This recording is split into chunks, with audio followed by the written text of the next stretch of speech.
She ran halfway around the world just to wash other people's dishes.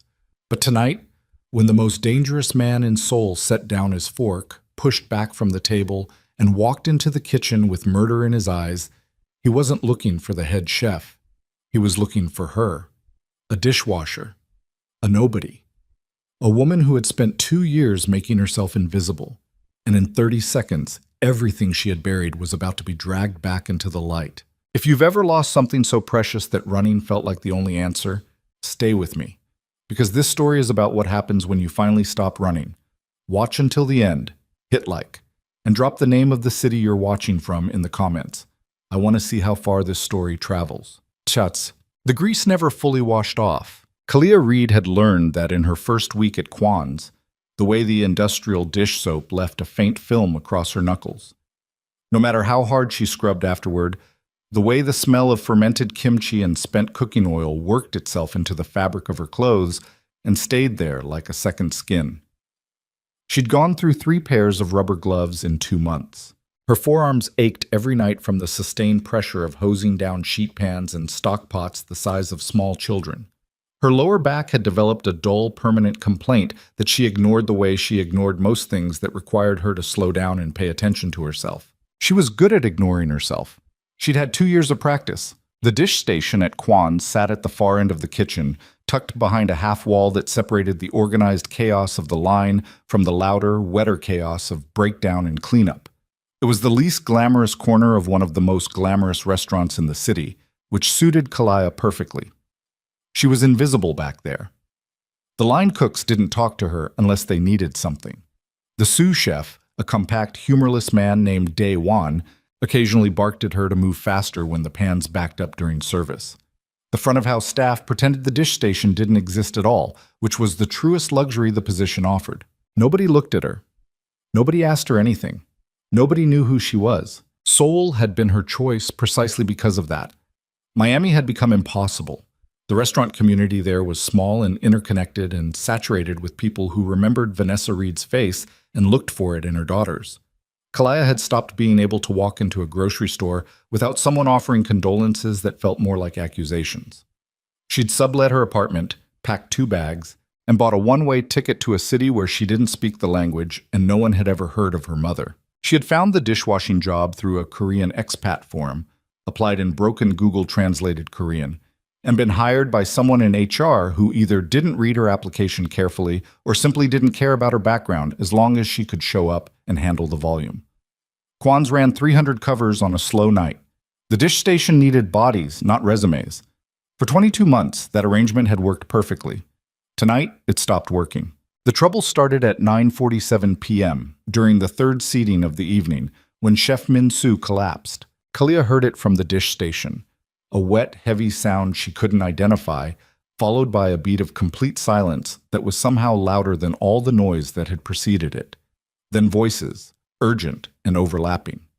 She leaned around the half wall and saw Min-soo on the floor beside the sauce station. One of the junior cooks crouched over him, and Daewon already on his phone, his face the color of old chalk. Heat, exhaustion. Min-soo was 53 years old, had worked 14 hours already, and had been running the fish course for the private tasting menu being hosted in the back dining room that night. The private room hosted 6 guests. Kalia didn't know who they were. She'd learned not to ask about the private room. What she did know, because the kitchen had been vibrating with low anxiety all week, was that tonight's private guests were important in a way that went beyond the normal definition of the word. The kitchen had received a 4-page briefing document about dietary restrictions, seating preferences, and presentation standards. Daewon had run the prep team through the tasting menu sequence 3 times in the 2 days before service. One of the line cooks, a young woman named Eunji, who sometimes shared cigarettes with Kalia behind the loading dock, had told her in hushed, slightly terrified English that the boss himself was attending. Kalia had nodded and gone back to her dishes. Now Min-soo was on the floor, an ambulance was 6 minutes away, and the fish course for 6 people who included the boss was sitting half-prepared on the station with nobody qualified to finish it. Daewon looked at the station, looked at his remaining line cooks, made a calculation that clearly didn't add up. His jaw tightened. He turned toward the dish station, and his eyes found Kalia standing in the doorway holding a sheet pan. You, he said in English because he'd figured out early on it was faster than waiting for her Korean. Can you cook? She should have said no. She knew she should have said no. She had 2 years of carefully constructed invisibility invested in the answer no. What's the course? She said instead. That was the first mistake. Daewon walked her to the station in 4 fast steps and showed her the mise en place. The portions of black cod already brined, the components of the sauce half-built, the garnish prep laid out on a tray. He spoke in fast, clipped sentences. She listened, looking at the station the way a reader looks at a familiar book in a different language. The bones were there. The technique she recognized. It was a good dish, clean and restrained, built around acidity and smoke.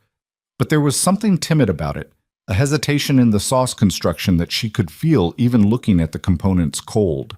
The sauce, she said. What's the acid balance? Daewon stared at her. Just finish it the way it's written. The yuzu is going to flatten under heat. You need finish it the way it's written. She finished it. Almost the way it was written. The modification she made was small and probably invisible to anyone who hadn't built the dish from scratch. A shift in the order of addition, a reduction held 30 seconds longer, a decision to use the rendered cod skin as a textural element instead of discarding it the way the prep notes indicated. She plated 6 portions in 11 minutes, which was 2 minutes faster than the service window called for. Daewon checked each plate with the focused efficiency of a man suppressing panic, made one small adjustment to a garnish, and sent them out. Kalia went back to her dishes. She thought that was the end of it. She was wrong by the length of a very long night. The private dining room at Quan's occupied the northeastern corner of the building's 2nd floor. It was accessed through a separate entrance on the main staircase, and its existence was not advertised anywhere in the restaurant's public-facing materials. Kalia had seen the room exactly once during her first week, when a delivery man had accidentally directed her through the wrong door. She remembered dark wood paneling, a single rectangular table, lighting so low it felt almost theatrical. She'd backed out and found the correct loading entrance and never gone near that hallway again. She didn't know what happened in that room tonight until 40 minutes after she'd sent the fish course up. Daewon appeared at the dish station again. His expression had changed in a way that made Kalia set down the pot she was scrubbing. The guest, he said, and then stopped, seemed to recalibrate. One of the guests sent a question back, about the fish course. Kalia waited. He said the sauce was different from what was served at the last tasting. Daewon was looking at her the way someone looks at an unexploded device they've been told is probably safe. He asked what changed. What did you tell him? I told him there was a preparation variation due to a staffing adjustment. Okay. He wants to know the specific variation. Kalia was quiet for a moment. The dish station hummed and steamed around her. Somewhere on the line, oil crackled in a pan. The acid sequence was reversed and the reduction was extended, she said. The cod skin was retained as a textural component instead of being discarded. The yuzu was introduced earlier to prevent volatilization under direct heat. Daewon was writing something on his order pad. He read it back to her once to confirm accuracy, then walked away without another word. She went back to the dishes. The second time Daewon came to the station, it was close to midnight, and the last seating was winding down. His face now carried an expression she couldn't fully decode, something between professional discomfort and the specific anxiety of a man who had been given instructions he wasn't sure how to carry out. He wants to speak with whoever made the modification, Daewon said. Who does? The pause before Daewon answered told Kalia everything she needed to know before the words arrived. Mr. Quan. There were things Kalia knew about Jaehyun Quan before she ever set eyes on him. The kitchen ran on gossip the way it ran on gas, constantly, at pressure, with the potential for things to go wrong at any moment. In 22 months, she'd absorbed a working knowledge of the restaurant's owner the same way she'd absorbed everything else. Passively, without asking, by simply being present and invisible long enough for people to forget to lower their voices around her. Jaehyun Quan was 38 years old. He had taken over the restaurant from its previous owner 11 years ago under circumstances that nobody in the kitchen discussed directly, but which everyone seemed to have an opinion about in the oblique, elliptical way Koreans sometimes discuss things that carried weight. He had expanded it, rebuilt it, earned it 2 Michelin stars in 4 years, and somehow maintained those stars without being a chef himself. He was present in the restaurant several nights a week, rarely on the floor, almost never in the kitchen. When he appeared, the kitchen's noise level dropped by half within 60 seconds. He was, by the kitchen's collective understanding, a man who expected perfection as a baseline condition and had very little patience for explanations of why perfection had not been achieved. He was also, by the less direct and more careful understanding that lived underneath the kitchen gossip, connected to people and organizations that operated in the significant negative spaces between Seoul's legal and illegal economies. Nobody said this plainly. Nobody needed to.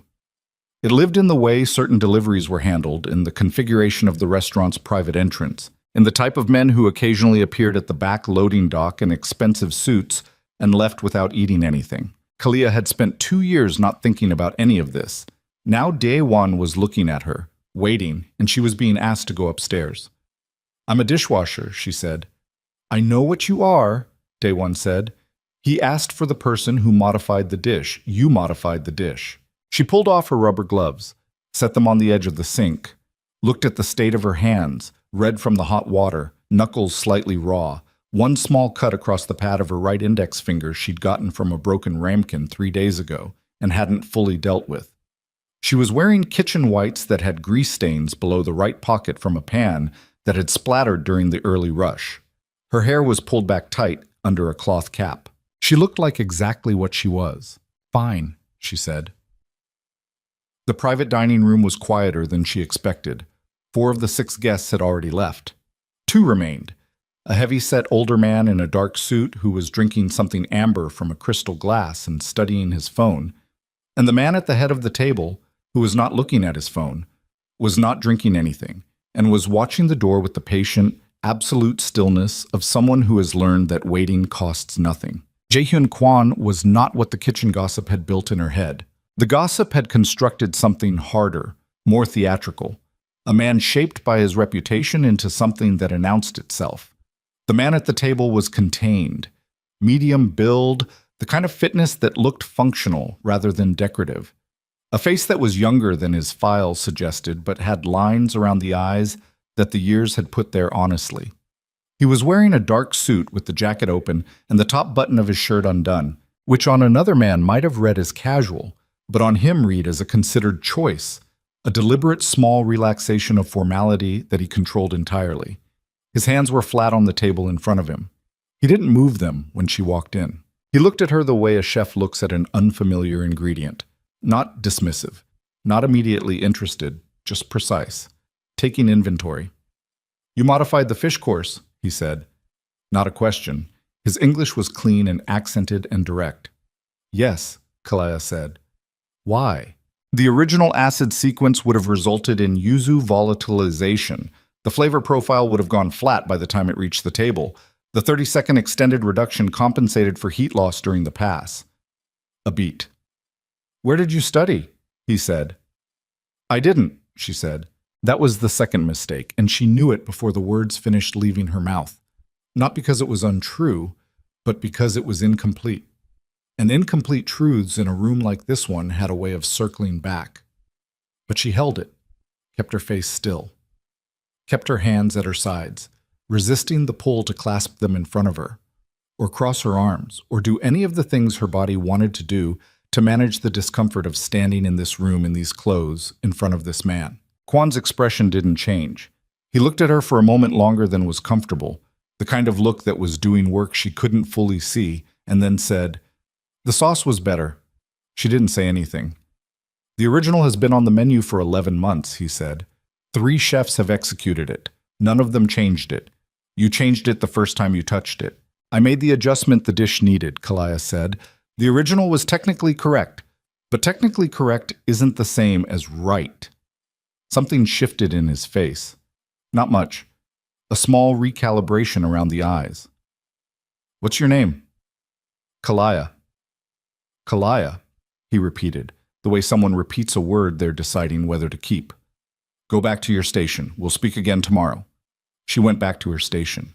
She finished her breakdown, cleaned the dish pit, restacked the sheet pans, wiped down the half wall, changed out of her whites in the small staff locker room at the back of the building, pulled on her regular clothes, and walked out into the Seoul night, which was cold and wet and smelled like rain over concrete and the specific exhaust of a city that never fully powers down. She stood on the sidewalk outside the service entrance for a moment, her breath making small clouds in the November air, and made herself think about what had just happened in a flat, practical way rather than the other way.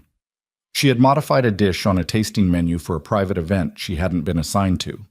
The modification had been noticed. The person who noticed it had asked to speak with her, had spoken with her, and had told her they would speak again. That was what had happened. Nothing more. She was good at that, reducing things to their mechanical components, stripping out the weight of implication, the accumulated history she dragged everywhere she went. Her mother had called it emotional efficiency when Kalia was 12, and had shrugged off a competition loss that had sent the other finalists to pieces. She'd said it like a compliment. Later, Kalia had come to understand it was also a diagnosis. She walked to the subway. She didn't think about her mother. She almost managed not to think about the way Quan had said the sauce was better, the specific quality of certainty in those 3 words that had sounded less like a compliment and more like a fact being filed. She managed, mostly. The next day, she arrived for her shift at 2 in the afternoon and found Day One waiting for her at the staff entrance with the expression of a man who had received instructions that complicated his life. "You're not on the dish station today," he said. Kalia stood with her bag over her shoulder and waited. "You're on prep," he said. "Station 4. Vegetable butchery and sauce work for tonight's tasting." The silence that followed had weight. "I'm a dishwasher," she said, for the second time in less than 12 hours. "You were," Day One said. He turned and walked inside. Station 4 was in the center of the prep kitchen, between the pastry station on her left and the protein butchery section on her right. It was a real cook station. Heavy wooden cutting board, full knife roll hanging on the wall mount, mise-en-place containers stacked in the lowboy underneath. The kind of station that meant something in a kitchen like this one. Kalia stood in front of it for a moment. Then she pulled her knife roll off the wall mount, unrolled it on the cutting board, and got to work. The prep team watched her the way a new environment always watches a foreign element, with cautious, peripheral attention, nobody looking directly, everyone noticing. She was aware of it and did nothing about it except work. She broke down the vegetables with the kind of economy that comes from years of repetition. Not showy, not rushed, just the minimum motion required to produce the maximum result. When she moved to the sauce work, she read the recipes twice before she started, asked no questions, made no modifications, and executed everything precisely as written. By 5 o'clock, when the line started coming in for service prep, 3 people had drifted past Station 4 on errands that didn't require them to be anywhere near Station 4. By 6, Yoonji had stopped beside her and said, in a low voice, "Where did you learn to break down vegetables like that?" "At home," Kalia said. Yoonji gave her a look that said she didn't believe that, but let it go, because the service prep was starting and there was no time for stories. At 7:15, Kalia was in the middle of reducing a secondary stock when she became aware, through the specific quality of the silence that fell over the kitchen, that someone had entered who required that silence. She didn't look up from her pot. She heard footsteps cross the kitchen floor. Measured, unhurried, the steps of a man who moved through spaces on his own terms. She heard Day One say something in Korean, heard a response she couldn't parse, heard a pause. Then footsteps stopped beside Station 4. "Show me your knife work," Quan said. She looked up. He was standing 2 feet away from her, jacket off, sleeves rolled to the forearm, looking at her cutting board with the same clean, inventorying attention he'd aimed at her the night before. He'd traded the suit for kitchen whites, though his looked like they'd been pressed that morning and hadn't yet received the night's damage. She reached under the board and pulled out the carrots she'd been saving for stock. The trimmings, the pieces too irregular for plating. She positioned one on the board, picked up her knife, and started cutting. She worked in silence for 90 seconds. He watched. Then he said, "You're left-handed, but you cut right-handed." "My mother was right-handed," Kalia said. "She taught me." "Where is she now?" The knife kept moving. The sound of the blade on the board was steady and clean. "She died," Kalia said. 2 years ago. Quan was quiet for a moment. "She was a chef?" The knife stopped. Kalia set it down, turned to face him fully for the first time in this conversation, which felt different from the conversation the night before. Less formal, more exposed. The architecture of the kitchen around them instead of the sealed privacy of the dining room. "Why are you asking me that?" she said. "Because no one who learned to cook at home holds a knife like that. And because the modification you made last night wasn't a correction. It was a point of view." He held her eyes. Points of view come from somewhere. She held the look for 3 seconds, then turned back to her board and picked up the knife again. "I can finish prep," she said, "or I can have this conversation. Not both." He said nothing. She heard him move away from Station 4 after a moment, heard him speak briefly with Day 1 across the kitchen, heard his footsteps head toward the pass. She kept her eyes on her work and her hands on the knife and the reduction bubbling on her left and the controlled environment of physical task that had been, for 2 years, the only place she fully trusted herself. Her hands were steady. That was the part that frightened her when she let herself notice it. Not the conversation, not the questions, but the fact that when Jae-hyun Quan asked her where her mother was and she answered, her hands had not shaken. They had kept moving, kept cutting, kept working, as if some part of her body had decided that this kitchen, this station, this particular moment was safe territory. She didn't know what to do with that. So she did what she always did. She worked. Service that night was controlled chaos at the level of excellence. Quan's had maintained through 11 years and 2 Michelin stars and a rotating roster of cooks who came, got better, and moved on. Kalia stayed at Station 4 through service prep and was pulled onto the line at 8 when one of the junior cooks burned his hand badly enough to require attention. She took his position at the vegetable station, picked up the service tickets, and started cooking. She did not make any modifications. She executed the menu exactly as written, every plate identical to the standard, her timing tight, her plating clean. She worked with the controlled fury that a line demands, and she matched the rhythm of the kitchen around her without imposing anything on it.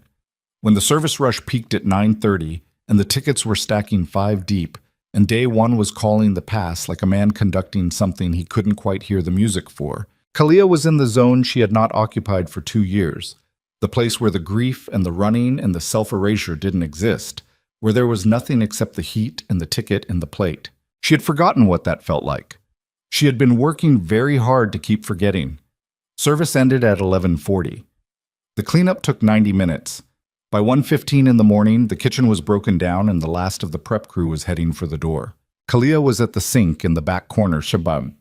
Not the dish station, just the utility sink, washing her own knives, which she did herself, always, the way her mother had taught her.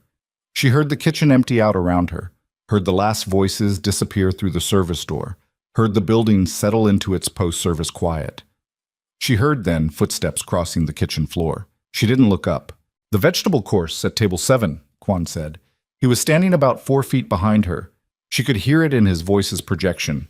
Not close, deliberately not close. "Second pass, the cook who was plating before you had a different touch on the fennel.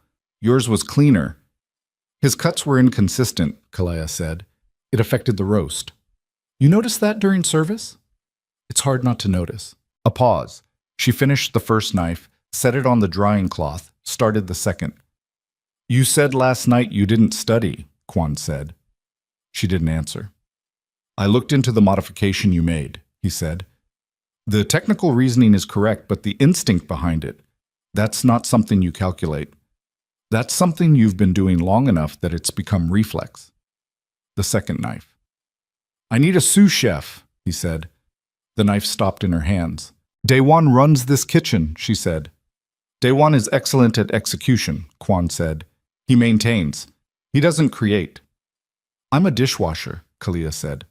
"You were," Quan said, and she realized, turning the phrase over, that Daiwan had said the same words to her that morning in the same tone. Not cruelty, not dismissal, but the precise finality of a correction. She turned around. He was standing at the center island, one hand flat on the stainless steel surface, looking at her with that same clean, leveled attention. In the post-service light, the kitchen had, half the overheads down, just the work lights at the stations. He looked different than he had in the dining room. More present, less constructed. "What do you know about me?" she said. "Less than I intend to," he said. The directness of it landed differently than she was prepared for. She looked at him for a moment, really looked, without the shield of task or motion, and registered what was there. Not warmth exactly, but a quality of attention that didn't perform itself. A man who said what he meant because the alternative was inefficient. She thought about Miami.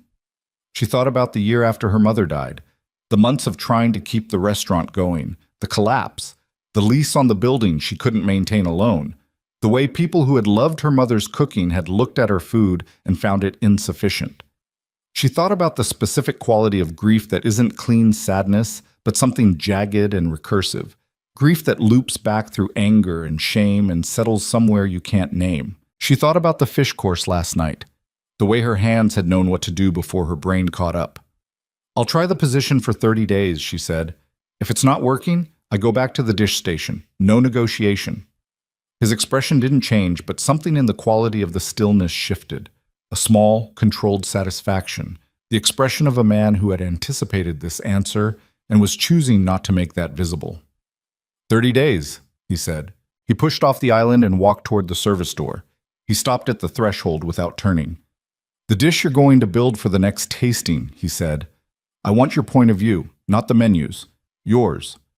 The door closed behind him. Kalia stood in the emptied kitchen, her knives drying on the cloth in front of her, the building quiet around her in the specific way that kitchens are quiet after service. Exhausted, spent, smelling of everything that had burned and been consumed over the course of the night. For the first time in 2 years, she felt something she couldn't immediately suppress. Not hope exactly, not happiness, something smaller and more dangerous, the faint, unwelcome sensation of being seen. She picked up her knife roll. She put on her coat. She walked out into the Seoul night and stood on the sidewalk outside the service entrance and breathed cold air into her lungs and told herself firmly that this was a professional arrangement. 30 days, cooking, nothing more. She almost believed it.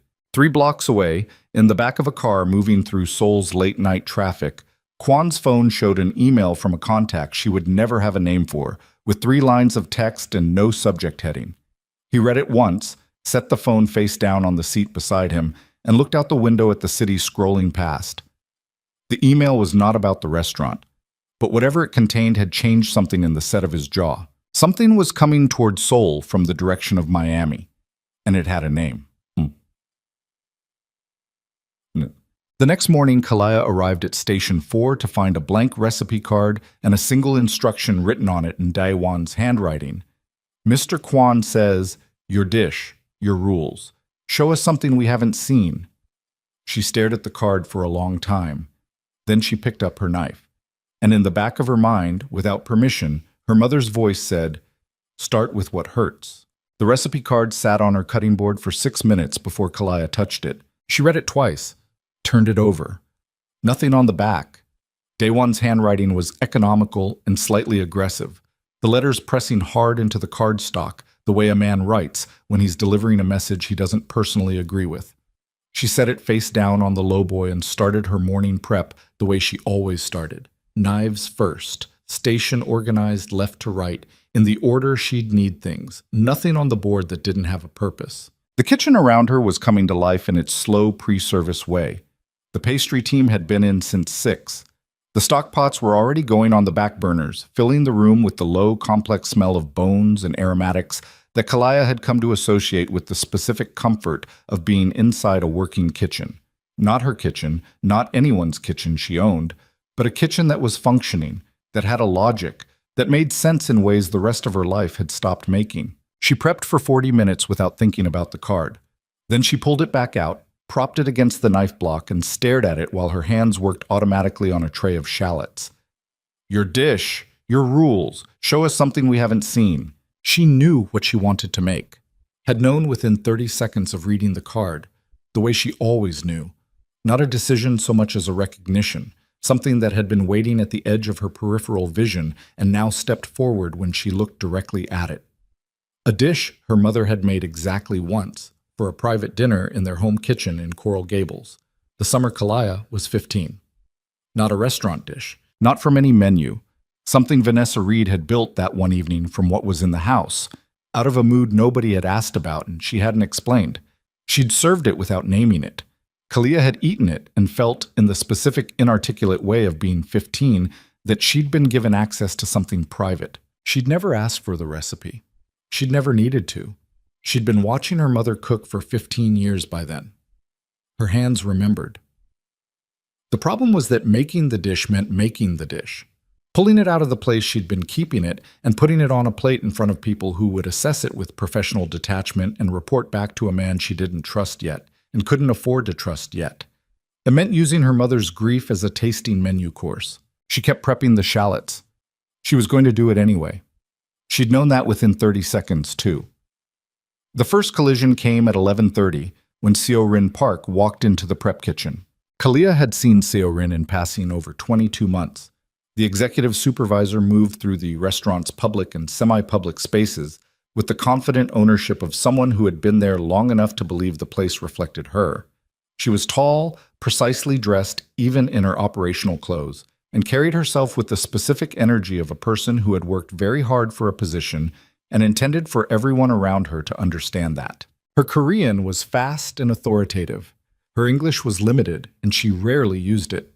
In 2 years, she and Kalia had exchanged approximately 11 words. Today, Seo-Rin stopped at the entrance to the prep kitchen and looked at Station 4 for a long moment. Then she looked at Kalia. Then she spoke to Daewon, who was at the pass, in a rapid clipped exchange that Kalia couldn't follow. Daewon responded with the specific verbal flatness of a man who was repeating instructions he'd received from above and didn't intend to discuss. Seo-Rin's jaw tightened. She walked to Station 4, stood across the center island from Kalia. "You are the dishwasher," she said, in careful, deliberate English. Not a question, a categorization. "I was," Kalia said. Something moved through Seo-Rin's expression, fast, controlled, but present. "Mr. Quan said you are developing a course for the next tasting menu." "That's right." "This kitchen has a head chef. It has a sous chef. It has 4 senior line cooks." Seo-Rin's voice was level. None of them were asked. Kalia kept her eyes on her work. "You should talk to Mr. Quan about that." "I am talking to you." "I know." Kalia set down her knife, looked up. "And I'm telling you the decision wasn't mine. I was given an assignment. I'm doing it. If you have a problem with the assignment, the person who gave it to me is better positioned to answer your questions than I am." Seo-Rin looked at her for a moment with a flatness that had nothing to do with neutrality. It was the look of someone filing information away. "You have been here 2 years, Seo-Rin said. "In the dish station." "Yes." "And now you are building tasting menu courses." "Apparently." "In Korea," Seo-Rin said, still level, still careful, "we have a word for someone who arrives from outside, takes what is being offered, and calls it their own." She paused, letting the implication settle without completing it. "Good luck with your dish." She walked away. Kalia picked up her knife. Her hands were steady. Her jaw was tight enough to ache. She worked through lunch service on the vegetable station, took a 20-minute break at 2:30, ate standing up at the back of the staff room with a bowl of rice and leftover banchan, and spent the rest of the afternoon in development mode, pulling ingredients, building flavor combinations, testing 2 components of the dish she was constructing in her head and on the board. The kitchen gave her the space. Nobody at Quan's wasted energy challenging a directive from above. They adapted, filed their private feelings, and continued working. That was the culture. It ran on performance and suppressed resentment in equal measure. The resentment she could feel. It came off the line in waves she'd learned to read the way you read weather, not directed at her personally exactly, but at the disruption she represented, the crack in the established order of who mattered and where. She'd felt it before. In Miami, in the years before she left, when she'd tried to run the restaurant after her mother died, and every person who had loved Vanessa Reed had looked at 26-year-old Kalia and found her insufficient. That resentment had come with a different flavor, grief-adjacent, almost forgivable in its source. But the texture was the same. The specific social pressure of being in a space that didn't believe you belonged there. She knew how to work through it. She didn't know how long she could. At 4 o'clock, Quan came into the prep kitchen. He did what he'd done the day before. Came in without announcement, moved through the space at his own tempo, checked things without making a performance of checking. He stopped at the pass and spoke with Daiwan. He reviewed the service prep checklist. He walked the line. He stopped at Station 4. "Show me where you are," he said. Kalia had 2 test components ready: the base of the sauce and a preliminary version of the main element. She plated a small tasting portion of each, set them on the board. He tasted the sauce first, held it, set the spoon down. "What is this built on?"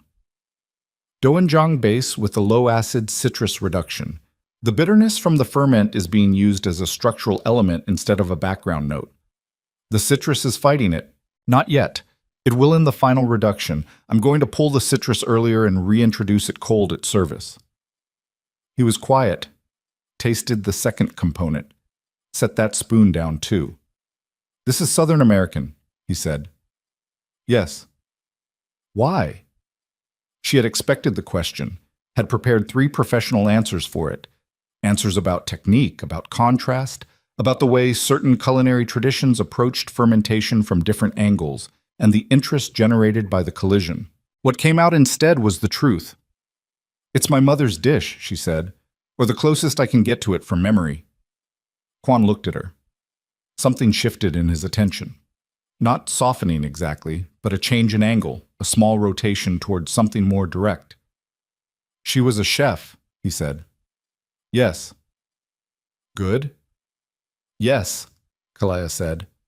The word came out flatter than she intended, loaded with things she wasn't going to unpack at Station 4 at 4 in the afternoon. "She was good." He studied the tasting components for another moment. Then, "Finish it. I want to taste the full dish before the tasting." He walked away from the station. Kalia exhaled through her nose, picked up a spoon, tasted the sauce herself, adjusting her internal calibration based on his feedback, running calculations she didn't have to think about consciously because they'd been running in the background of her brain since she was old enough to stand at a stove. Yoonji appeared beside her at 5:15, supposedly to borrow a container of stock from the lowboy, but she lingered 2 beats too long. "Seorin was in the manager's office for an hour this afternoon," Yoonji said in a low voice, facing the lowboy so it looked like she was still looking for the stock. "Okay," Kalia said. "She was on her laptop most of the time. I saw the screen when I walked past." Another beat. "She was looking at something in English. I couldn't read it, but she was writing things down." Kalia kept her hands moving. "You're telling me this because?" Yoonji finally looked at her directly. She was 24, had the specific slightly haunted look of someone working a 120-hour fortnight, and had been one of the only people in 22 months at Quan's who had ever offered Kalia a cigarette and a genuine conversation. "Because she looked like someone building something," Yoonji said. "Not just working, building." She took the stock container and went back to her station. Kalia stared at the cutting board for a moment. Then she kept cooking. Service that night was brutal in the way late November services could be. 3 full seatings, 2 large parties, 1 guest who sent back 2 courses, and required the kind of patient, costly attention that backed up the pass and put pressure on every station downstream. Kalia was on the vegetable station again, and she worked through it with the focused, slightly dissociated efficiency that a punishing service demanded. The part of her brain that processed feeling going offline, so the part that executed could run at full capacity. At 10:50, during the compressed window between second and third seating, Quan appeared at the pass. He wasn't supposed to be there. He rarely worked the pass himself. That was Daewon's position. But Daewon was in the back dealing with a protein delivery dispute, and the pass had slowed, and Quan had apparently decided that the pass needed to move faster. He ran it for 18 minutes. Kalia watched him, in the peripheral way you watch someone you're trying not to appear to be watching, and understood something that the kitchen gossip hadn't told her. He actually knew what he was doing. Not in the way a restaurant owner learns enough to look competent, in the way someone who has cooked, really cooked, at some point understands how a kitchen breathes and where its pressure points are. He called the pass with an economy that told her he'd stood at one before. He caught a temperature issue on a protein course before it left the kitchen. He adjusted the ticket sequence when it was backing up in a way that showed he understood the simultaneous logic of multiple stations. She didn't know what to do with that information. She filed it. The last guest left at midnight. Breakdown ran until 1:30. At 1:45, Kalia was at her station finishing the cleanup when she heard raised voices from the direction of the manager's office. Not screaming, but the suppressed, pressurized sound of two people having an argument they're trying to contain. She couldn't hear words. She heard Seorin's voice, recognizable by its clipped cadence, and a lower voice she placed as Quan's, and she heard the specific rhythm of the exchange, which was not two people disagreeing professionally, but something with more heat in it, something older. The voices stopped. A door opened and closed. Kalia went back to wiping down her station. 2 minutes later, Quan walked through the kitchen. He didn't look at her. He stopped at the far end of the room, looked at the board where the next day's prep schedule was posted, made one adjustment with the marker, and left through the service door. His jaw was tight. His hands at his sides were still. Kalia filed that too. She was pulling on her coat when Day One appeared in the doorway of the locker area. "Tomorrow," he said, 11 a.m. Mr. Quan wants the full dish, full service presentation. "I'll be ready." Day One looked at her for a moment with an expression she was starting to learn, a kind of reluctant, complicated respect that he clearly found personally inconvenient. "The dish you're building," he said. "Where does it come from?" "My head," she said. "It's good," he said. "The components I tasted this afternoon. It's good work." He paused. "I've been sous chef here for 4 years. I've never been asked to build a dish for the tasting menu." The air between them had weight. Kalea held his eyes. "I didn't ask to be asked," she said. "I know," he said. "That's what makes it worse." He walked away. She stood in the locker area with her coat half on and felt the particular compound discomfort of a situation in which everyone's grievance was legitimate. Dai One's resentment was earned. Seorin's anger was earned. The kitchen's wariness was earned. She was an outsider who had been handed something that people with more claim and more history hadn't been offered, for reasons that had nothing to do with merit in the professional sense and everything to do with the specific attention of one man who had tasted a sauce and decided it meant something. She finished putting on her coat. She walked out. The next morning at 11 a.m., she presented the dish. The kitchen was set up the way it would be for a formal tasting. Quan at the center island, Dai Wan standing to his left, 2 of the senior line cooks present because Quan had asked them to be. Nobody explained why. Kalia understood it was an assessment, and the audience was part of the assessment, and she was meant to perform under those conditions. She presented the dish in 3 components, explained the technique decisions without over-explaining, plated it with the same touch she'd put on every plate that had left the station for the past 2 service shifts, clean, deliberate, the minimum embellishment required to direct the eye without controlling it. Quan ate in silence. The 2 line cooks exchanged a look she caught in her peripheral vision. Daiwan's face was unreadable. When Quan finished, he set down his fork, looked at the empty plate for a moment, and said, "It goes on the tasting menu." Kalaya nodded. 2 weeks, he said. "We build the supporting menu around it. I want the other courses to function as negative space. The dish should land like something inevitable. I'll need input on the supporting courses. If I'm building toward it, I need to understand what's coming before. Come to my office at 3, he said. We'll go through the menu structure." He stood, straightened his jacket, looked at her one more time with that leveled, taking inventory look. "Your mother would recognize it," he said. Not a question. Something else entirely. He walked out of the kitchen. Kalia stood at the center island and looked at the empty plate and breathed slowly through the thing that was happening in her chest. Not grief, not quite, but grief's close neighbor, the ache of something being acknowledged that had been kept in the dark. She didn't notice Seorin in the doorway until the 2 line cooks had gone and Daiwan had moved back to the pass. Seorin was standing very still, watching her. She had her phone in her hand, screened down against her palm. The expression on her face was not anger. It was the expression of someone who has made a decision and is now moving past the decision into the implementation. "Congratulations," she said, in careful, flat English. She turned and walked away.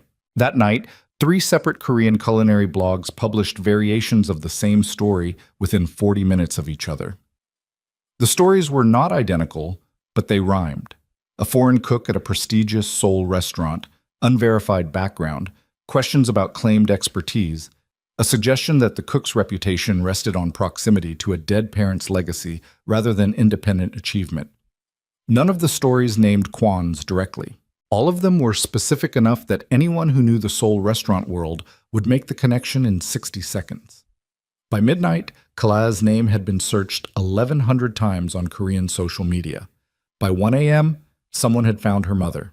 By 2 a.m., the comment sections were full of people who had decided, with the total confidence available only to people who know nothing, exactly who Kalaya Reed was and what she deserved. She was asleep when it started. She didn't know yet. But in a glass-walled office on the 14th floor of a building 3 kilometers from Quan's, a man named Victor Langston was sitting in front of a laptop, reading the coverage with the careful attention of someone watching an investment begin to mature. He had arrived in Seoul 4 days ago. He had not yet contacted anyone connected to the restaurant. He had been waiting for the right moment, for the situation to become sufficiently complicated that his arrival would function as a solution rather than an intrusion. He read the last blog post. He closed the laptop. He reached for his phone and dialed a number with a Miami area code. "It's time," he said when the line connected. "Set up the meeting." He set the phone down and looked out at the Seoul skyline and smiled the smile of a man who had been patient for 2 years and was finally done being. She found out the way most people find out things that were always going to destroy them. Not in a dramatic moment, not with warning, but at 7:14 in the morning, while standing in her apartment kitchen in yesterday's clothes making coffee she hadn't decided to make, her phone face up on the counter, the screen lighting up with a notification from a number she didn't recognize. The message was in English. "You should search your name. Do it before you go in today." She stared at it for 4 seconds. Then she opened her browser and typed her own name into the search field, which was something she had not done in 2 years, a discipline she'd maintained the way you maintain not touching a wound, not because looking wouldn't tell you anything, but because looking would tell you everything. The results loaded. She read the first article, then the second, then the third. By the fourth, she had stopped reading the text and was just looking at the shape of it, the pattern of publication times, the similarity of phrasing across different outlets, the specific selection of details that were technically accurate and functionally designed to do maximum damage.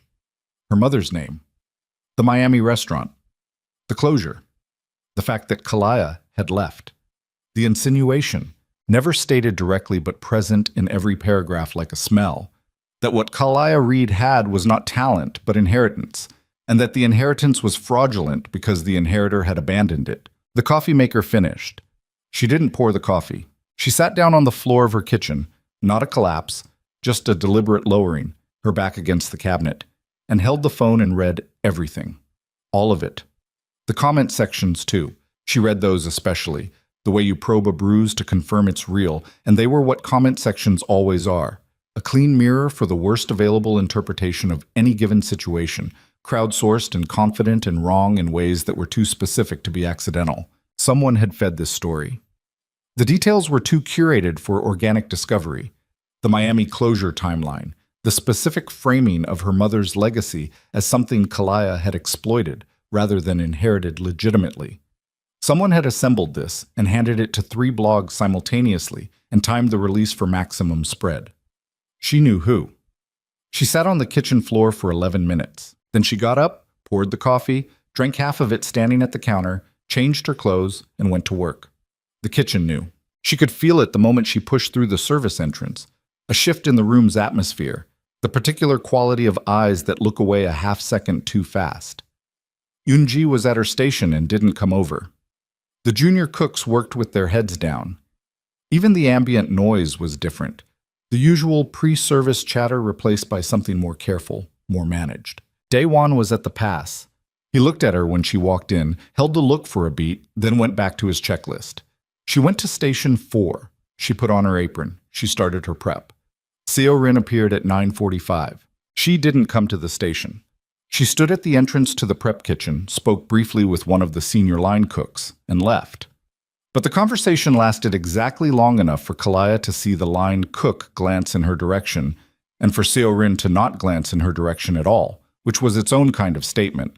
At 10:20, Quan's assistant, a young man named Hyun, who communicated exclusively through written notes delivered in person, which Kalaya had come to understand was a deliberate security choice rather than eccentricity, appeared at station 4 and placed a folded note on her cutting board. Office. Now. She washed her hands, took off her apron, walked upstairs. Quan's office was on the second floor, adjacent to the private dining room, accessible through a door that was always closed. She had never been inside it. She knocked once, heard his voice, opened the door.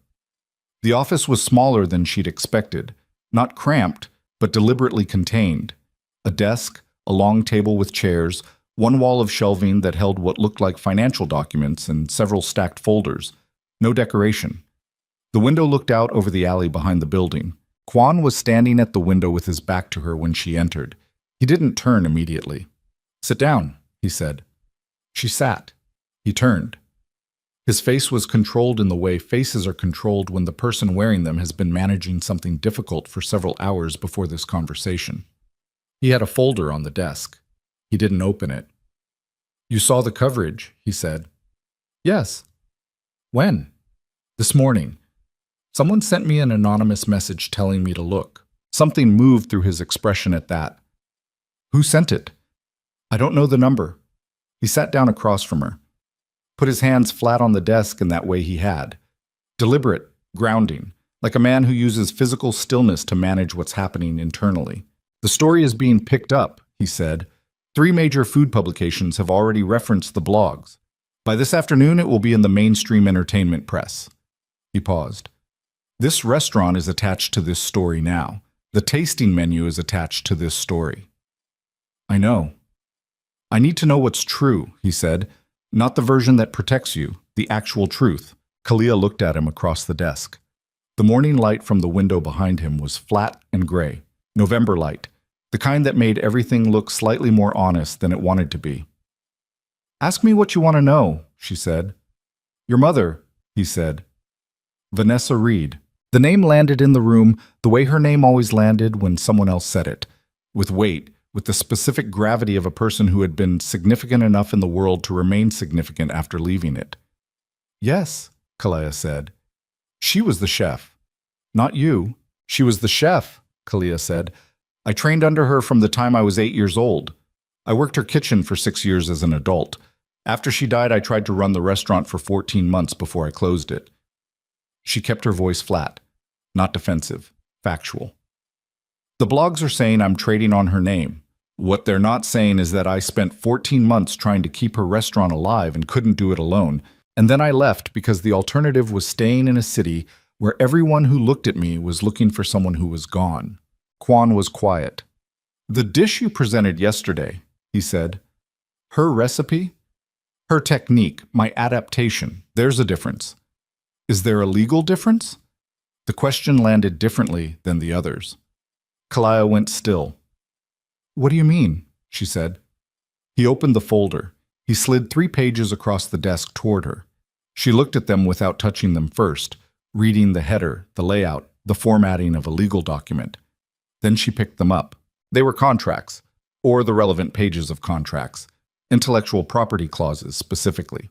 She read them slowly, parsing the legal language with the focused, reluctant attention of someone who already suspects what they're going to find. Her mother's name was on these documents. Her mother's name, and the name of a company she didn't recognize, and a date that was 14 months before Vanessa Reed died. "Where did you get these?" Kalia said. Her voice came out quieter than she intended. "They were delivered to my office this morning," Quan said, "by a representative of a man named Victor Langston." The name registered like a cold hand on the back of her neck. She knew that name. Victor Langston had been her mother's business partner for 3 years before the relationship ended. Badly, quietly, in the way that business relationships between people with unequal power end when the person with less power finally understands the full structure of what they agreed to. Kalia had been 24 when it happened, still working the line at her mother's restaurant, close enough to observe the dissolution without being directly involved. Vanessa had never fully explained it. She'd closed the partnership, restructured the business, and moved forward with the efficient grief of a woman who had survived worse and intended to survive this. She died 14 months later. Kalia had never spoken to Victor Langston. She'd seen him twice, once at a restaurant industry event when she was 22, once at her mother's memorial service, where he'd stood near the back and left before the reception. She had not thought about him in 2 years. "What does he want?" she said. He's claiming intellectual property rights over a significant portion of Vanessa Reed's menu work, Quan said, including dishes that formed the basis of her restaurant's reputation, including specifically the dish you presented to me yesterday. Kalia set the documents down on the desk. Her hands were not shaking. She was very focused on her hands not shaking. "That's not possible," she said. "My mother owned her recipes. She owned her restaurant. These documents suggest she signed a development agreement in the last year of her life that transferred creative IP rights to a company Langston controls. In exchange for investment capital, she needed to keep the restaurant solvent." Quan's voice was careful, precise, not unkind. "If these documents are genuine, he has a legitimate legal claim to the dish you built your tasting menu course around." The room was very quiet. Outside, the sounds of the kitchen rising to pre-service prep came through the floor like a vibration. Kalia thought about her mother in the last year of her life. The way Vanessa had seemed tired in a way that went beyond physical. The way she'd stopped talking about the restaurant's future with the expansive certainty she'd always had before. The way she'd sometimes looked at Kalia in the kitchen with an expression that contained something Kalia had interpreted as pride, but now, sitting in this office with these documents on the desk between them, reread as something more complicated.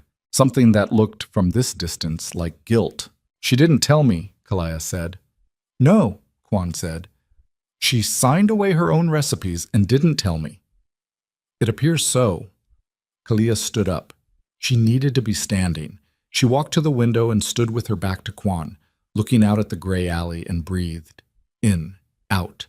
The specific breathing of someone managing something that, if they stopped managing it for even a moment, would become unmanageable. Her mother had been drowning. That was what she was reconstructing now, standing at this window, the picture assembling itself from pieces she'd had all along but hadn't been able to see from inside the grief. The restaurant had been struggling in the last 2 years of Vanessa's life. Kalia had known that, had been aware of the financial pressure without understanding its depth, had watched her mother work harder and smile more carefully and stop talking about certain things.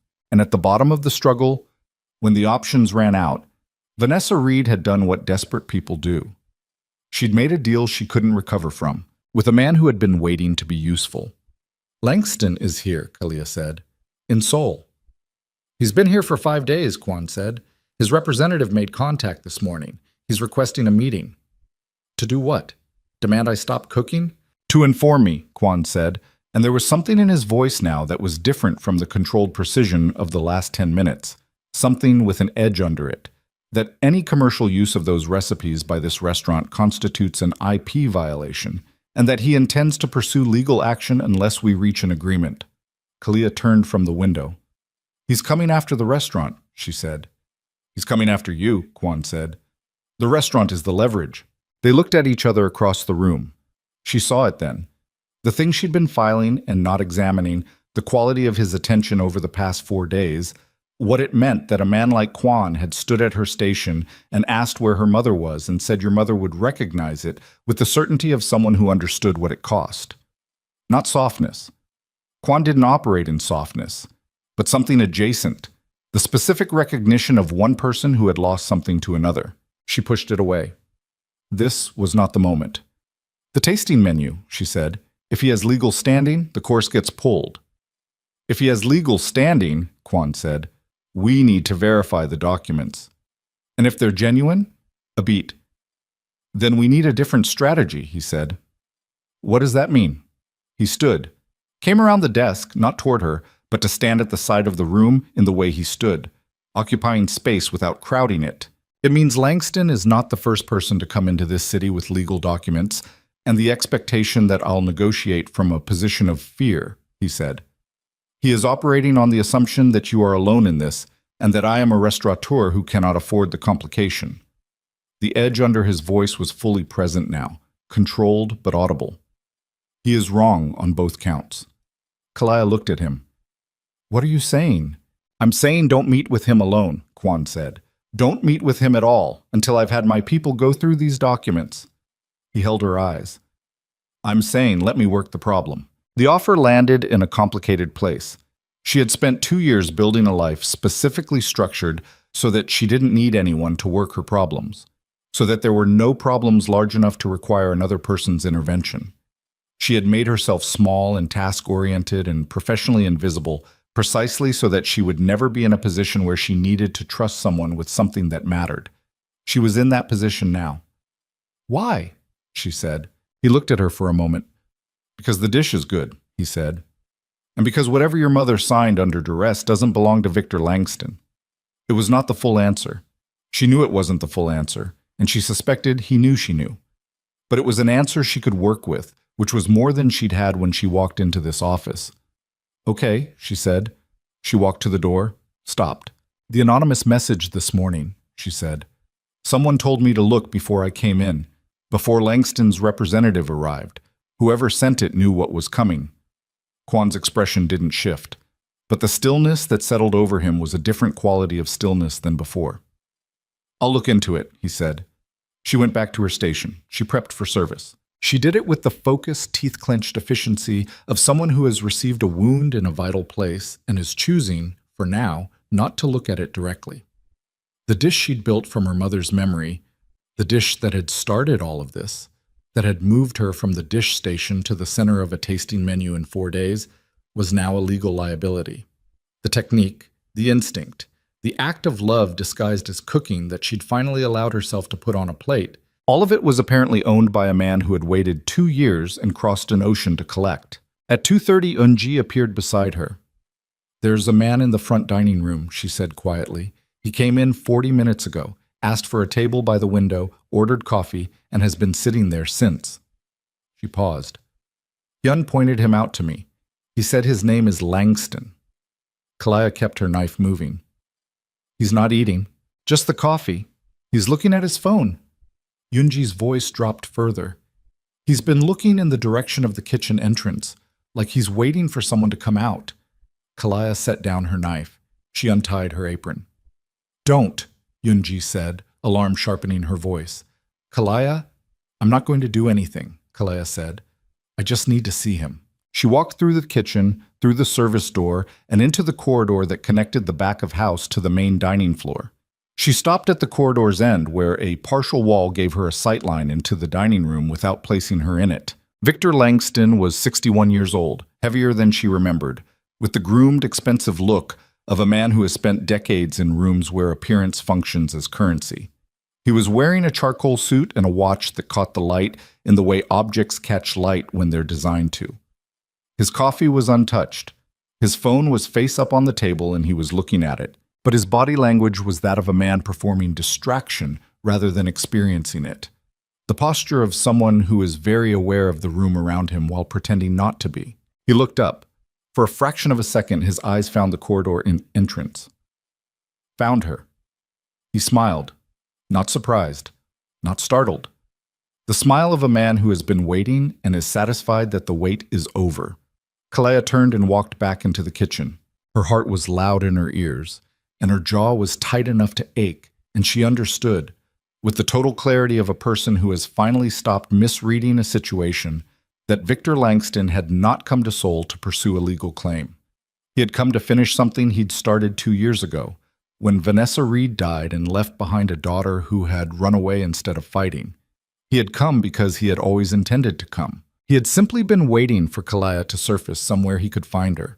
And Seo Rin, with her laptop and her carefully assembled blog posts and her targeted timing, had handed him exactly what he needed to make his... She went back to her station and picked up her knife, and her hands were shaking. Not much, not visibly, not in a way anyone watching would catch. But she felt it, the fine, high-frequency tremor, running from her wrists to her fingertips, that had nothing to do with fatigue and everything to do with the image she couldn't clear. Victor Langston's smile, the specific quality of it, the patience in it. The smile of a man who had built a trap 2 years ago and had just watched his target walk into the room. She set the knife down, picked it up again, set it down. Yoonji was watching her from the next station with the careful peripheral attention of someone who wants to help and doesn't know how. Kalaya didn't look at her. She stared at the cutting board and ran the timeline in her head. The blogs, the documents, Langston's arrival, the smile, and felt the shape of it assemble into something she could see whole for the first time. He had known she was here. Not recently. He'd known for a while, had been watching, waiting for the right moment of exposure. Seorin had delivered that moment, whether she'd understood fully what she was delivering or not. The blog posts had been the signal. She's visible now, she's vulnerable, move. Which meant Seorin and Langston had a connection, which meant this was not two separate attacks. This was one. She untied her apron, folded it over the edge of the station, and walked to day one. "I need 20 minutes, she said. He looked at her, read something in her face that made him not argue. "Service starts at 6. I'll be back." She went upstairs. She knocked on Quan's office door and didn't wait for an answer before opening it. He was on the phone. He looked at her when she entered, a sharp, assessing look, and said something in Korean into the phone and ended the call. "Seorin," Kalia said. "How long has she worked here?" 7 years. "Does she have outside business relationships? Anyone she'd be in contact with from the American restaurant industry?" Quan was very still. "Why?" "Because the timing is wrong for coincidence. The blogs went up hours before Langston's representative showed up. She'd been on her laptop the night before. One of the cooks saw her. And Langston was in Seoul 5 days before any of this broke. He was already here, already positioned, which means he didn't come in response to the coverage. The coverage was prepared for his arrival." She held his eyes. "Someone told him I was here. Someone who had access to my employment records and enough lead time to coordinate the press before he made his move." Quan stood. He moved to the desk, opened his laptop, typed something fast. The silence in the room had a different texture now, active, charged, the silence of a situation, accelerating. "She submitted a personal leave request 8 weeks ago," he said, reading from the screen. 3 days in Tokyo." He looked up. "Langston's company has a satellite office in Tokyo." The confirmation landed without surprise. Kalia had already known, but knowing and having it confirmed were different weights. "He got to her," she said. "Or she went to him," Quan said. His voice was flat in a way that told her the distinction mattered to him, that there was a difference in his accounting between someone who had been recruited and someone who had acted. 7 years. She built this place with us. The U.S. registered. She filed it. "What do you want to do?" she said. He looked at her for a moment. The inventory look, but faster now, running at a different speed. "I want you to go back to your station and finish prep," he said. "I want service to run tonight exactly as scheduled. I want nothing to change on the surface." He closed the laptop. "Can you do that?" "Yes," she said. "Go." She went. Service was the hardest 2.5 hours of her professional life, and she had worked hurricane season in a Miami restaurant that seated 250 covers with a skeleton crew during a health inspection. She ran her station on pure mechanical function, tickets in, plates out, timing clean, execution precise, while the rest of her brain operated in a separate room entirely, tracking every movement in the kitchen, every exchange near the manager's office, every time the service door swung open and let in the noise of the dining floor. Langston was still out there. She could feel it the way you feel a weather change before it arrives. At 8:40, Hyun appeared at the kitchen entrance and caught Daewon's eye. They exchanged 3 words. Daewon looked at Kalaya briefly and then looked away and said nothing, which told her everything. At 9:15, during the compressed gap between courses for the second seating, Quan appeared at the pass. He didn't look at her directly. He reviewed 2 plates, spoke to Daewon in a low voice, and left. But as he turned, his eyes crossed the kitchen and found hers for exactly 1 second. 1 second was enough. Something had happened. She got through service. At 11:50, when the last table was finishing dessert and the kitchen was beginning its shutdown sequence, Hyun appeared at Station 4. The note read, "Conference room. Now, both of you." She didn't know who both meant until she walked into the conference room adjacent to the private dining suite and found Quan standing at the head of the table, 2 men she'd never seen before seated along one side, both in dark suits, both with the compact, economical posture of men whose professional function was not administrative. And Seorin Park standing against the far wall with her arms at her sides and her face completely, terrifyingly blank. Kalia stopped inside the door. Seorin didn't look at her. Quan said, "Sit down, Kalaya." She sat. Quan looked at Seorin. "Tell her," he said. The silence stretched for 5 seconds. Seorin's jaw moved. Her eyes stayed on the middle distance, not on Kalaya, not on Quan, on nothing. I contacted Langston's representative 6 weeks ago, she said. Her voice was controlled and completely empty of effect. I provided information about your employment history and current position. I facilitated the introduction between his team and the media contacts who published the coverage. She paused.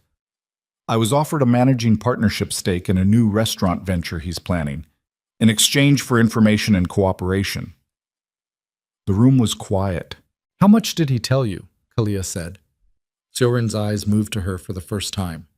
He told me you were using your mother's intellectual property without authorization, she said.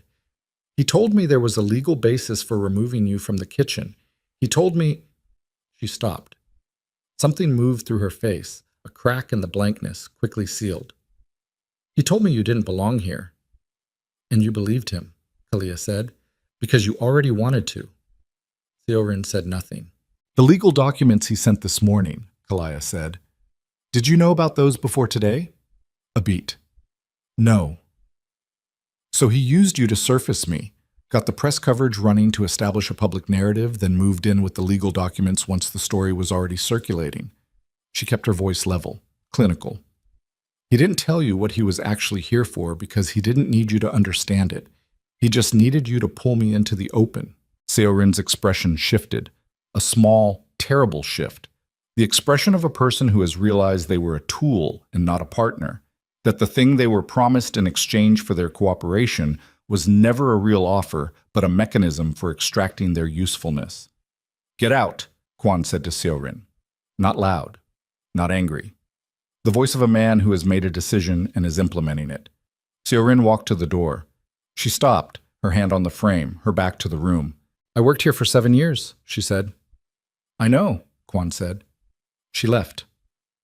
One of the 2 suited men stood and followed her out, not as an escort, as a continuation of something Kalaya understood she wasn't meant to ask about directly. Quan sat down across from Kalia. The remaining suited man opened a folder on the table. Langston's documents, Quan said. My legal team has been through them for the past 6 hours. He nodded to the man with the folder, who turned several pages toward Kalaya. The IP transfer agreement is genuine. Your mother signed it, but the consideration he provided, the investment capital that was supposed to flow to her restaurant in exchange, was never fully delivered. Kalaya looked at the pages. He got her signature and didn't pay, she said. He paid the first installment, enough to establish that a transaction occurred. The remaining capital was contingent on performance metrics he wrote into the contract in language that was effectively impossible to satisfy. The restaurant never received the bulk of the investment, but the IP transfer was not contingent. It executed on signature. She didn't read it carefully enough, Kalaya said. She may not have had legal counsel who understood what she was signing, Quan said. Or she did, and she was desperate enough to sign anyway. Kalia stared at the pages. She thought about her mother in the last year, the tiredness, the careful smiling, the way Vanessa had looked at her sometimes in the kitchen with that complicated expression. And she understood now with the full weight of understanding that her mother had known what she'd signed, had understood by the end what it meant, had looked at her daughter every day in that kitchen, carrying the specific guilt of a woman who had made a decision she couldn't undo and hadn't found the way to explain it. Vanessa Reed had died without telling her, had left her with a restaurant and a legacy and a hidden bomb waiting to be triggered by a man patient enough to wait for the right moment. Kalia pressed the heels of her hands against her eyes, breathed, took her hands away. What's the legal exposure? She said. If his documents stand significant, Quan said, he can pursue damages for commercial use of the IP. The tasting menu course alone constitutes actionable use if he chooses to litigate. He paused. But there is an argument based on the unfulfilled consideration. If his investment obligation was not met, the enforceability of the transfer is challengeable. How long does that take to litigate? Years. And in the meantime, he controls the narrative. The press coverage is already running. The story is already a dishwasher with a dead mother's stolen recipes. She felt her voice trying to go somewhere she didn't want it to go and pulled it back by force. That's what he wanted, not the legal outcome. The story, the damage to whatever I'm building here. Quan looked at her steadily. Why, he said. Why does it matter to him? He has the IP. He could license it commercially and profit from your mother's work without touching you at all. Because the restaurant didn't close when my mother died, Kalia said. I kept it open for 14 months. I fought to keep it, and while I was fighting, I figured out what he'd done. Not the full picture, but enough. I started asking questions. I contacted 2 of his former business partners. She stopped. I think he got scared I was going to unravel the whole arrangement. So he waited until I'd exhausted myself and closed the restaurant and disappeared. And then he waited 2 more years for me to surface somewhere he could finish the job properly. She looked at Quan directly. Destroying the IP claim isn't enough for him. He wants to make sure I can never come forward with what I know. The room was very quiet. What do you know? Quan said. The investment capital he was supposed to provide my mother, she said. I tracked 2 of the other entities he'd run that same deal with. Different industries, same structure. Capital promised, minimum delivered, IP or equity transferred. It's a pattern. She paused. One of the other parties tried to challenge him. They found their professional reputation dismantled inside of 3 months. The other settled out of court for terms that included a non-disclosure clause. Quan was looking at her with an expression she couldn't fully read. Something that had moved past the inventory stage into something less calculated and more immediate. You've been carrying this for 2 years, he said. I've been carrying it and not using it because I didn't have enough and I was alone and I was afraid, she said. The word cost her something. Not the truth of it, but the saying of it out loud, in this room, to this specific person. I ran to Seoul because I was afraid, and he found me here anyway. Quan stood. He moved to the window. The same window she'd stood at in his office that morning, looking out at the gray alley. He stood there for a moment with his hands in his pockets, looking at nothing. In 2009, he said, a man came to Busan with documents claiming partial ownership of my father's restaurant. He had a signed agreement, legitimate on its face, giving him equity stake in exchange for capital my father needed. The capital had been partially delivered. The agreement was real. He paused. My father had no legal resources. The man had lawyers. By the time the process ended, my father had nothing. The restaurant was gone. He turned from the window. I was 17 years old. I watched my father argue with lawyers in an office he didn't belong in, and I understood that the outcome had been decided before they walked in. Kalia was very still. The fire, she said. The kitchen gossip, the thing nobody discussed directly. A fire destroyed his family's dream. There was no fire, Quan said. There were lawyers. He held her eyes. I built what I built because I decided that no one would ever put me in that office again. That when someone came with documents and lawyers and a patient, practiced certainty that the outcome was already decided. He stopped. Victor Langston is not the first person to walk into this city thinking that. The weight of what he was offering settled over the room. Not just legal resources, not just protection in the abstract sense, something more structural. The full weight of everything Jae-hyun Quan had built himself into pointed at the problem. This isn't just about the restaurant for you, she said. No, he said. The door opened. Hyun appeared, and the look on his face was the look of someone carrying information that cannot wait. He's here, Hyun said. Langston, he's in the private dining room. He says he has an appointment. Quan looked at Kalia. He has no appointment, Quan said, but we'll see him. He straightened his jacket, moved toward the door, stopped beside her. Stay close, he said. Don't speak first. Let me read the room. She nodded. They walked down the corridor together toward the private dining room, toward the man who had dismantled her mother and come to finish the work on the daughter, and Kalia felt the fear and felt it clearly and walked through it anyway, because the alternative was the dish station and 2 more years of invisible, and she was done. She was absolutely done. The private dining room smelled like cold coffee, and the specific anticipation of a man who had been waiting long enough to become comfortable in his waiting. Victor Langston was seated at the head of the rectangular table, the seat that was not his to take, the seat that belonged to whoever owned the room, which was a choice Kalia registered the moment she walked through the door and suspected Quan registered half a second before she did.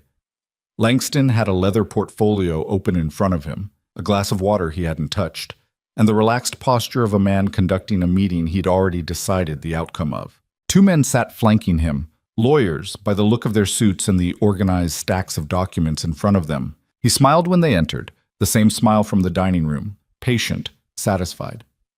"Mr. Quan," he said, "thank you for seeing me."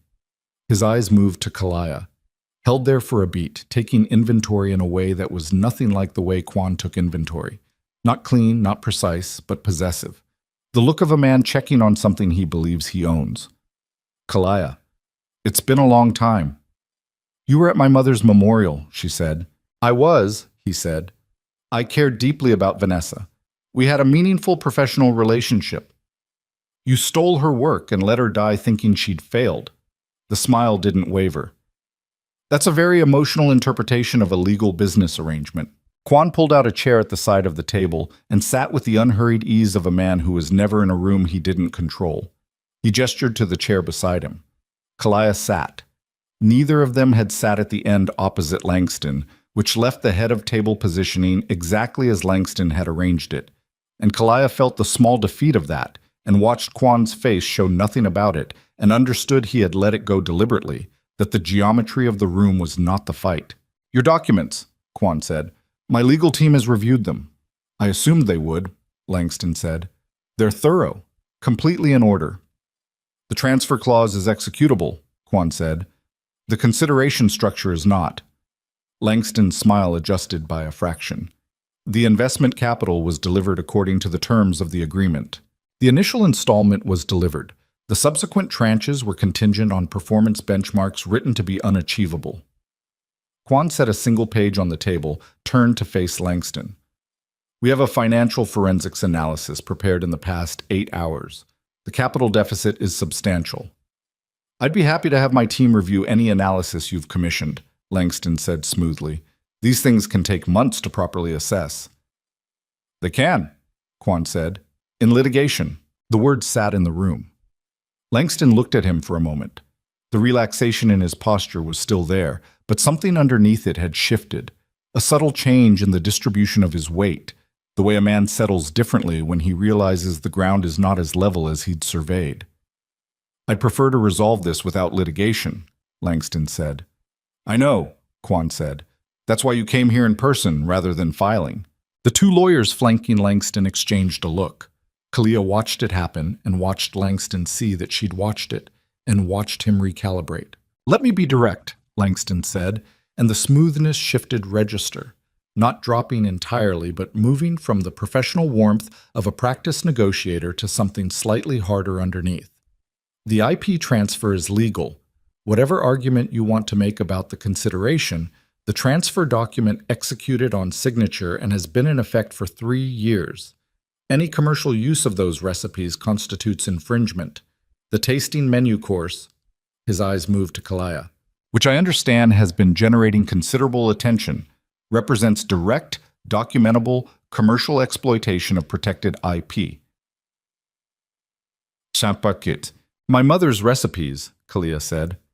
"Your mother's signed agreement," Langston said, "that you obtained under false pretenses from a woman who was exhausted and scared and didn't have adequate legal representation." Her voice was flat. She kept it flat by force. "You knew exactly what her situation was. You'd been watching it for 2 years before you made your offer. You knew she was going to sign. I have records from 2 other artists and restaurateurs you ran the same structure on," she said. "Different industries, same contract architecture. Capital promised, minimum delivered, IP or equity transferred. One of them tried to fight you and you destroyed their professional reputation inside of 3 months. The other signed a non-disclosure and disappeared." She held his eyes. "I've been building that file for 2 years. I didn't use it because I was alone and I was afraid and I didn't know if it was enough." Langston was looking at her now with an expression that was no longer smiling. "Those individuals settled their disputes according to mutually agreed terms," he said.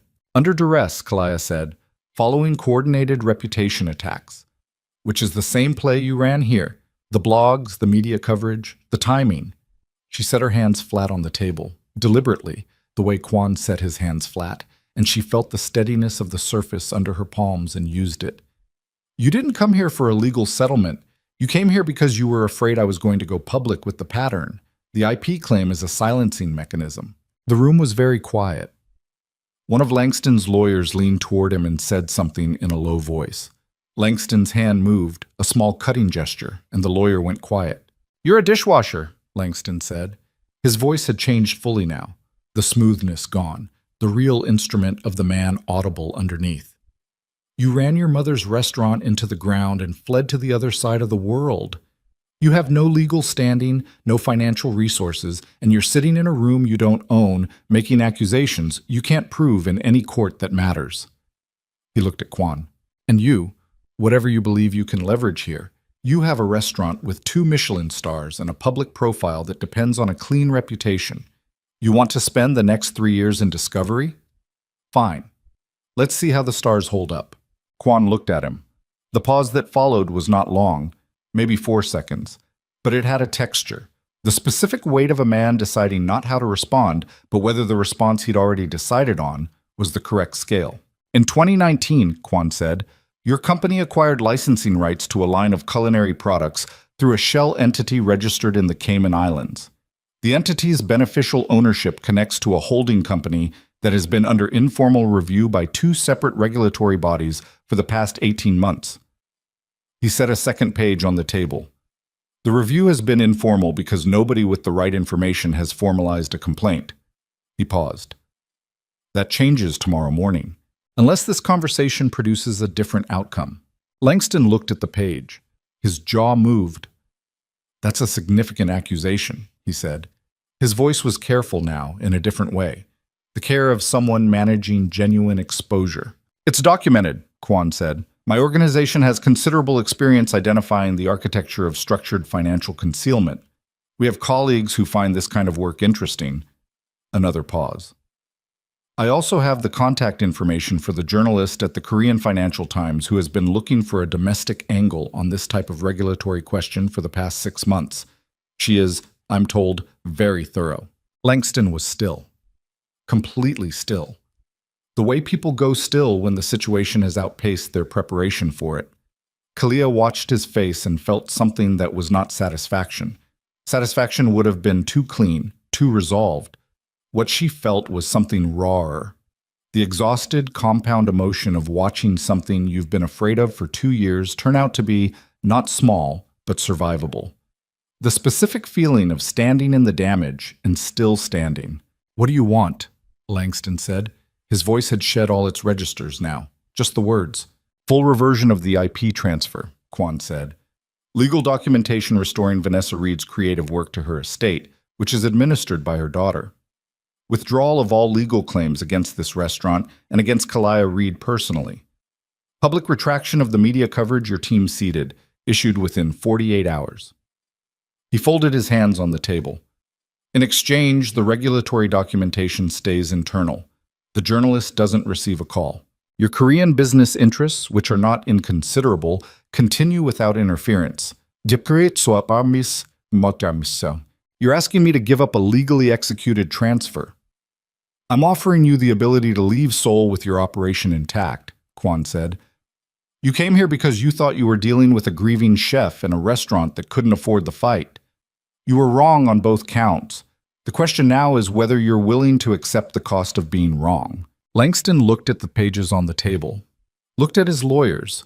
The lawyers were doing the calculations that lawyers do, visible in the slight movements of their faces, the way they assessed and reassessed the documents in front of them. Langston picked up his water glass, drank from it for the first time since they'd entered the room, set it down. "I'll need my team to review the proposed reversion documents," he said. "Of course," Quan said. "You have until 9 a.m. tomorrow." Langston closed his leather portfolio, stood. His men stood with him. He looked at Kalia one more time. Not the possessive inventory from before, not the smile. Something that had no name, the look of a man who has been measured and found to have overestimated his position, which is its own particular humiliation. He left without saying anything else. The door closed. The room held its silence for a moment. Kalia became aware gradually that her hands were shaking again. Not the fine, suppressed tremor from earlier, but something more open, the shaking of a body releasing the tension it had been holding for hours. She pressed her palms flat on the table and breathed and looked at the empty seat at the head of the table and the untouched water glass and the small evidence of a man's retreat. "Will he sign?" she said. "Yes," Quan said. "You're certain?" "The regulatory exposure is real. He knows it. His lawyers know it." Quan stood, straightened his jacket, looked at her with an expression that was tired in a way she hadn't seen on him before. Not the professional containment of fatigue, but something genuine. The exhaustion of a person who has done a hard thing and is letting themselves register that it was hard. "He came here to silence you. He's leaving having given you your mother's work back. That's the only version of tonight he can survive." Kalia looked at the empty chair for another moment. Then she said, "The Busan restaurant, your father." Quan was still. "He lost it to a man like Langston," she said. Not a question. "Yes." "And you built all of this," she gestured, meaning the restaurant, the organization, the full infrastructure of who Jaehyun Quan had become, so that it would never happen again. "So that when it happened to someone else," he said, "there would be a different outcome available." The distinction was careful and precise, and told her something about him that no amount of kitchen gossip or peripheral observation had given her. She sat with it. "Thank you," she said. The words were insufficient for what she meant by them. She knew that and said them anyway, because the alternative was silence, and silence between them had carried enough weight for long enough. He nodded once, moved toward the door. "The dish stays on the tasting menu," he said, without turning. "When the reversion documents are signed, it will be the first course ever served at this restaurant with a credited creator." He stopped at the threshold. "Her name on the menu, not yours, hers. Your adaptation, her foundation." He paused. "Is that right?" Kalia's throat tightened. "Yes," she said. "That's right." He left. She sat alone in the private dining room for a while, in the low light, at the rectangular table that had held so many conversations she would never know the content of, and she let herself feel the full weight of the evening. Not performed, not managed, just felt. The grief was there, the way it was always there, but tonight it had a different texture. Not the recursive, unresolvable grief of someone carrying a loss they can't integrate. Something more like the grief you feel at the end of a long, necessary reckoning, when the account is finally settled and the weight of it can be set down. Her mother had made a bad deal in desperation and had not told her, had carried that secret through the last year of her life. Looking at her daughter across a kitchen stove with an expression Kalia had spent 2 years misreading. The truth of it was not clean.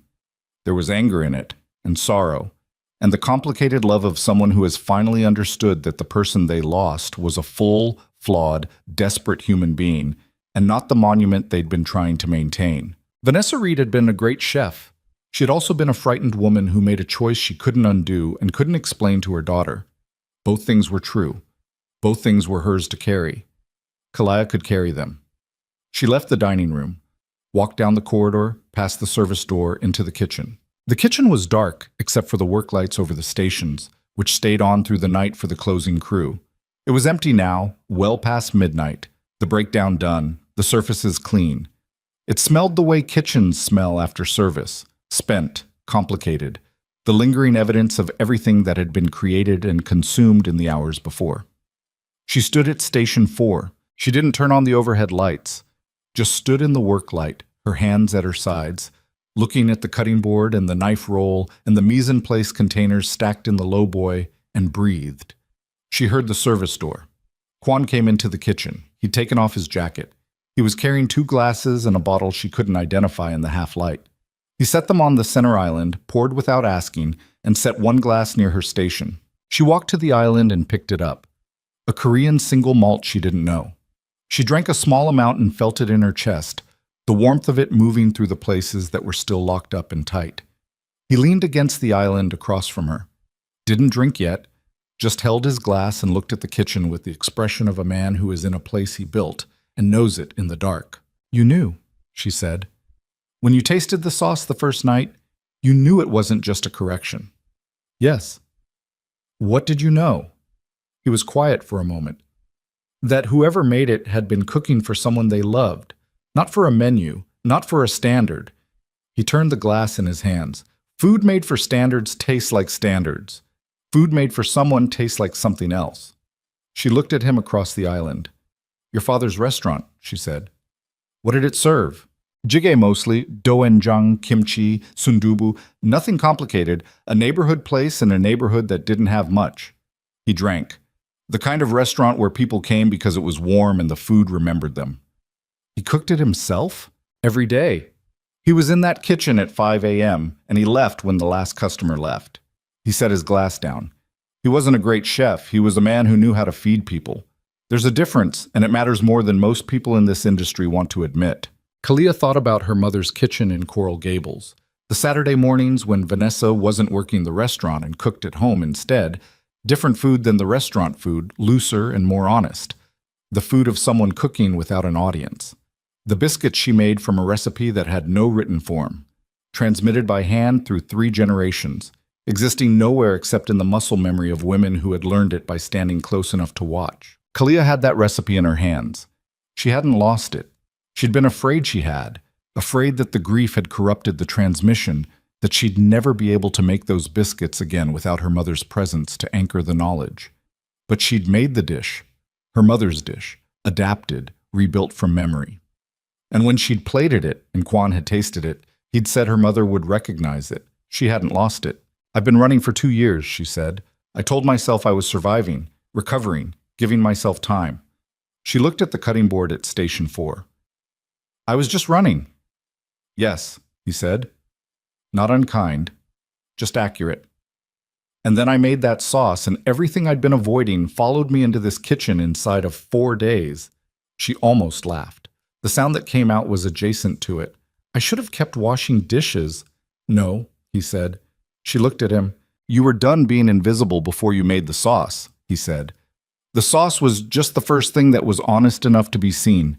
She held the whiskey glass and felt the truth of that settle through her. They stood in the kitchen in the quiet and drank and said nothing for a while, which was not the silence of 2 people with nothing to say, but the silence of 2 people who have said enough and know it, who are comfortable in the same space at the same hour after a long and costly night.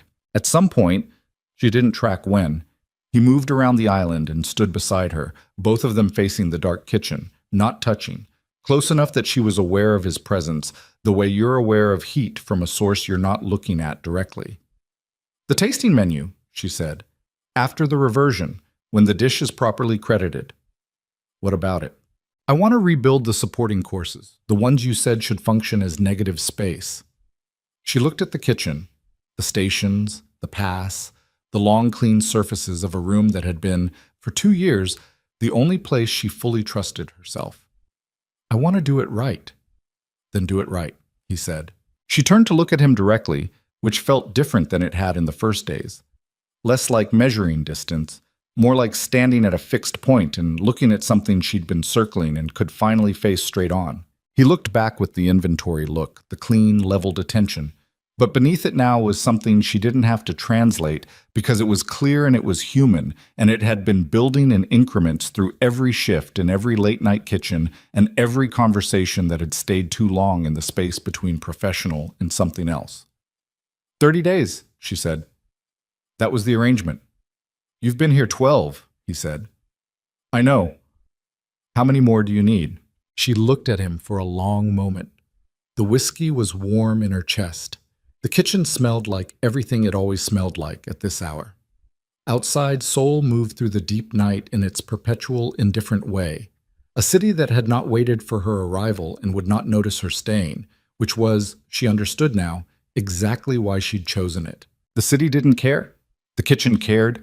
And the man standing beside her in the kitchen cared in a way that was not performance and not transaction, and not the extraction disguised as attention that she had learned to expect from people who recognized her mother's name in her hands. I'm not going anywhere, she said. He didn't say anything. But the quality of the stillness shifted, the controlled satisfaction she'd learned to read, the thing he let happen in his face when an outcome had resolved correctly. He refilled her glass. She picked it up.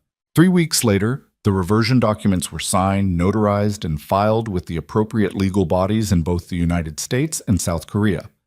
Victor Langston left Seoul the morning after the conference room meeting and did not return.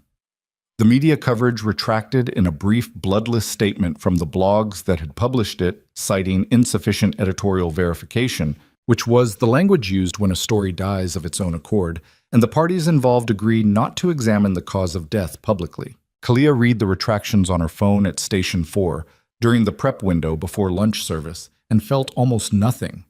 The vindication was real but quiet, the way real vindications usually are. Not the trumpet blast of justice the wronged imagine in advance, but a small, tired settling, the system correcting itself with none of the drama of the original wound. What she felt, more than vindication, was the absence of the weight, the specific lightness of a woman who has put down something she'd been carrying so long she'd stopped noticing the carrying. She set her phone face down on the counter and went back to her prep. The tasting menu launched in the second week of December, on a Thursday evening, to 6 guests in the private dining room. The menu card read, in both Korean and English, at the third course, adaptation of V. Reed's Southern Ferment, developed by K. Reed. 2 names on 1 dish. Ooh. A mother and a daughter on the same plate, which was the only kind of memorial that had ever made sense to Kalaya. Not stone, not ceremony, but the living continuation of something passed hand to hand across a kitchen stove on a Saturday morning. The knowledge that exists nowhere except in the bodies of people who were present and paying attention. She plated the 6 portions herself, alone at Station 4, with Daiwan watching from the pass and making no comment, which from day one was the highest available form of professional respect. After service, she sat in the empty kitchen and ate the 1 portion she'd held back. Not plated formally, just spooned into a bowl, the way her mother had served it at home. She sat on a prep stool at the center island and ate it slowly and cried.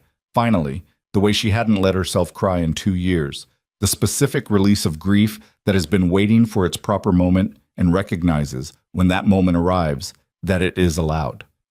Nobody was there to see it. She didn't need anyone to see it.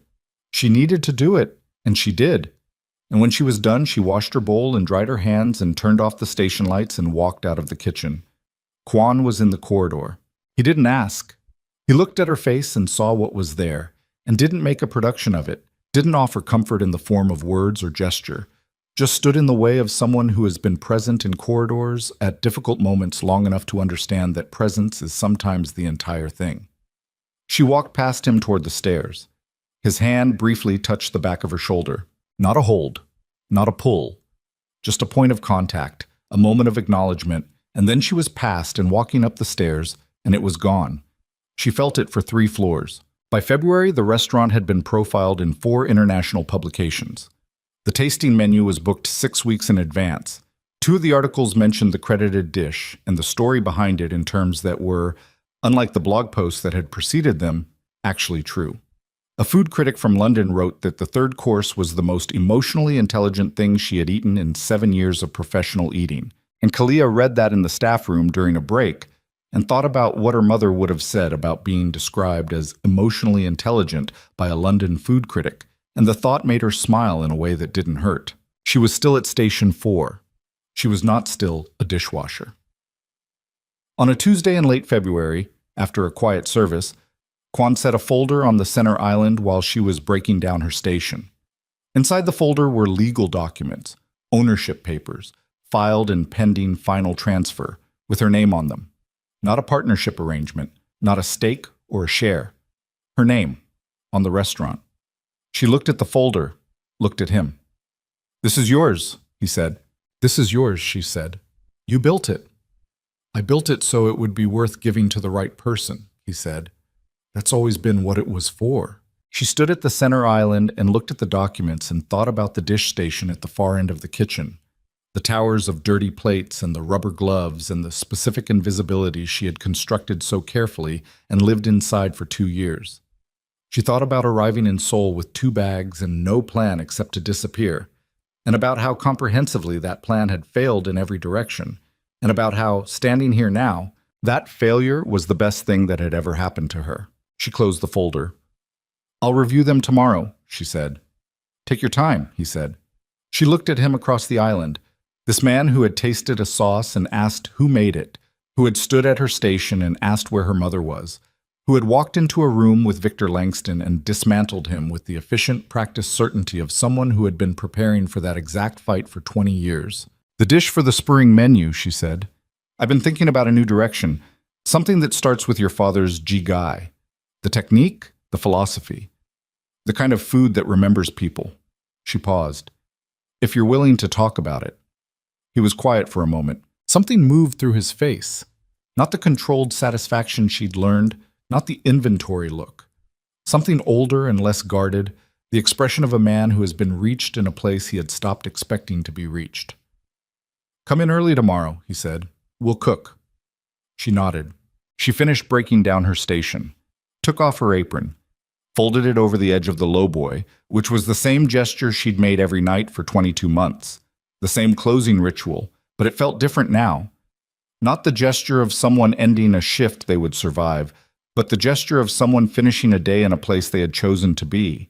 Outside, Soul was doing what Soul always did, pressing forward, indifferent, enormous, lit against the February dark in the specific way of a city that has no interest in anyone's grief or history or small private victories. She stood on the sidewalk outside the service entrance and breathed cold air and looked at the light falling from the kitchen windows onto the wet pavement below and felt, without trying to name it or manage it or reduce it to its components, the full uncomplicated weight of being exactly where she was. Not running, not hiding, not washing anyone else's dishes.